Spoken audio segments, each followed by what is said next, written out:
can give Bob a call at 479-1160 or 349-WCCS and ask him a question if you'd like to do that. Our conversation is brought to you by Marcus & Mack, voted best personal injury law firm in the Best of Indiana County contest. Marcus & Mack, a law firm representing injured people. Good morning to you. Good morning. It's good to have you with us here today. We're hearing about this this insect with the bacteria that's sort of like a fly, but it's not. Did you hear about that? I haven't read that one yet. Yeah, it seems like there's always some little insect that shows up and causes us trouble. And we've talked before about how these insects do migrate. And flying insects, obviously, it's easier for them to migrate than others. But for long hauls, they're basically hitchhikers, aren't they?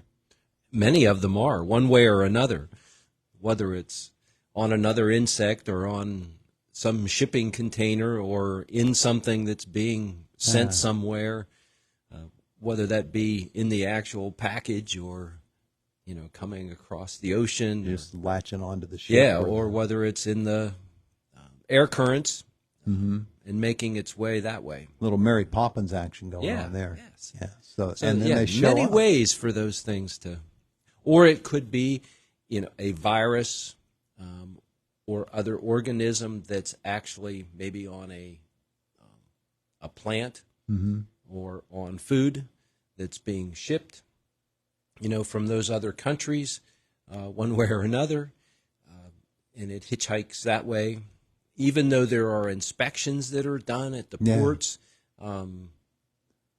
it's hard to be 100% perfect on everything, and so not everything can be checked.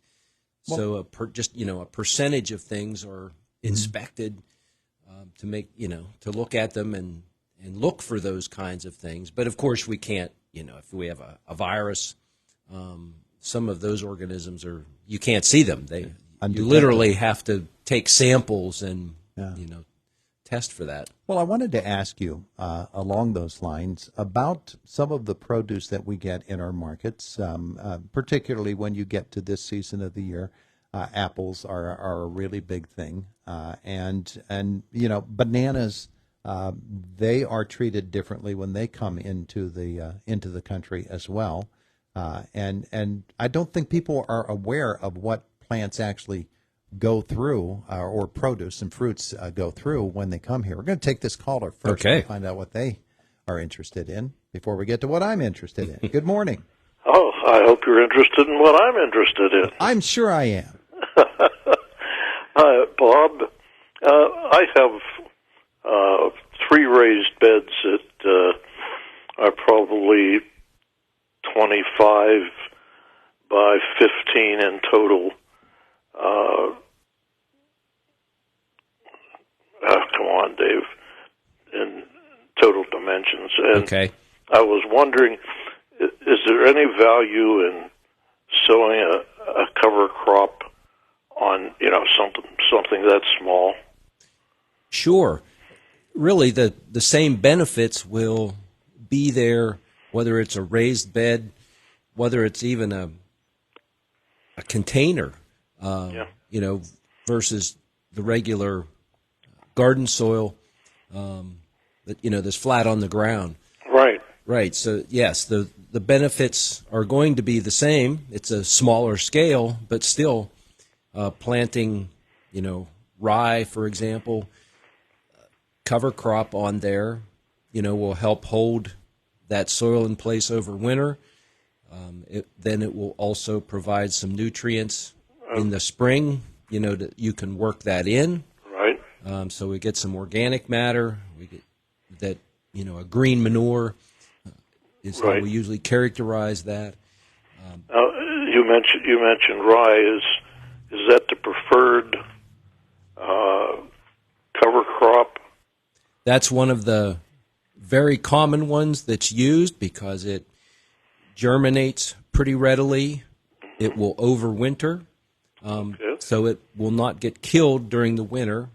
It'll kind of stand still for a while, and then in the spring, as the soil warms up and growing conditions improve, then it will continue to grow. And if left alone, it will go to maturity. It'll make seed heads and go to maturity. But usually in a raised bed situation, we wouldn't want to let it go that far. I mean, you can get you could grow your own mulch from that, right? Yeah. Because that's going to mature, and that's what we make straw out of. And so you could do that, and then also have mulch for the garden that you've grown, and still have that stubble there that you can turn under. And it also is a place for, in the soil, all the organisms that live in there, and the earthworms and other things like that. Right. So that ecosystem can continue to function because there's growing plants there versus just, soil laying there. Yeah, and when would be the best time in the spring to turn it under? More of a gauge of what you're able to turn under. It will make a pretty thick, dense sod. Okay. That as long as you can get in there with a spade to turn it over, you can let it go. Now you'll have to, in that raised bed, because you've got limited space, you can kind of mow it off, actually. Okay. If it gets too much growth on it before you're ready to get in there and start to plant, you can let it grow, and then even take the hedge clippers, and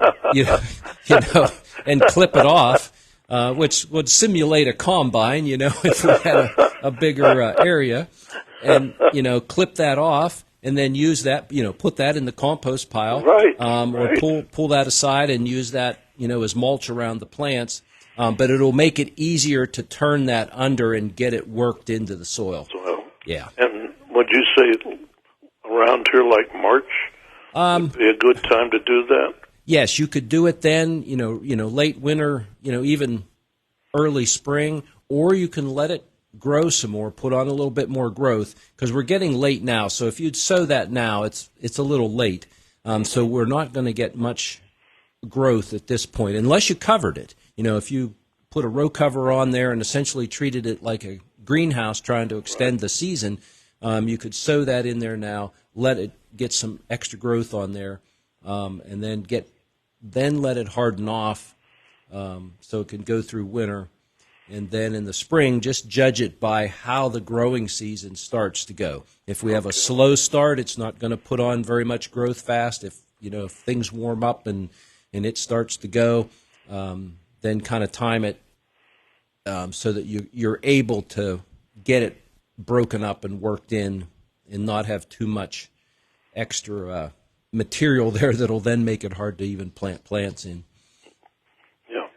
Hey, thank you very much, Dr. You're welcome. Bob. You're welcome. Thanks for calling. Thank you, Dave. Have a wonderful day today. Oh, thanks a lot. You too. It is the voice of Indiana County. It's WCCS 5 away from 8 o'clock. Well, I was very interested in his topic, so there. Yeah. And even when we're on flat ground, where we might be using a rototiller versus a plow. Mm-hmm. If we're using something that will plow and turn that furrow over, then we're able to let that rye grow more, and have a bigger mass there to turn over. When we're working with the rototiller or we're working with a shovel and doing it ourselves, we may want to do that sooner rather than later, just because it can be a real chore, and even too much for the rototiller to handle, to break up that sod and all those roots and that plant material, to get it worked in effectively, so that then it can continue then to break down, and be well mixed in. Yeah. Well, a lot of folks are looking at their gardens right now and saying, nice job this year, or not so good a job this year. I need to do something. And so that's solid advice for us as we head into the dormant season. And then, and it's good then, and if you're going to plant that now, it is we're pushing things a little bit at this point for that. September into early October would have been more conducive, so we can get more growth on that. Yeah. And we but don't. then next week we're going to have a sunny Yeah. week, and we're going to get temperatures in the around 70-degree mark. And, in the and middle the of soil, week. really, for the most part, It's still we, warm. we have not had a killing frost yet, which is kind of amazing. We'll probably get it this weekend. Yeah, we could get it this weekend in spots. There'll still be protected spots that really will, be hovering close, but may not get it. Usually, we got to get down into the 20s to really, give things a good jolt and finish things off. But for a couple nights, for the frost to become murderous, it must be. Yeah, really killing. In the 20s. All right, very good. Hey, thank you for coming in. You're welcome. At 7:57, we got a cut, don't we? We're getting there. We're getting toward the top of the hour. He's Bob Pollock from the Extension Service. It is the voice of Indiana County. It's WCCS 101.1 FM, AM 1160, and WCCSradio.com. And coming up, following the news at 8 o'clock, Heather Reed will be here. I think she has somebody else with her as we talk about the Love of Life 5K.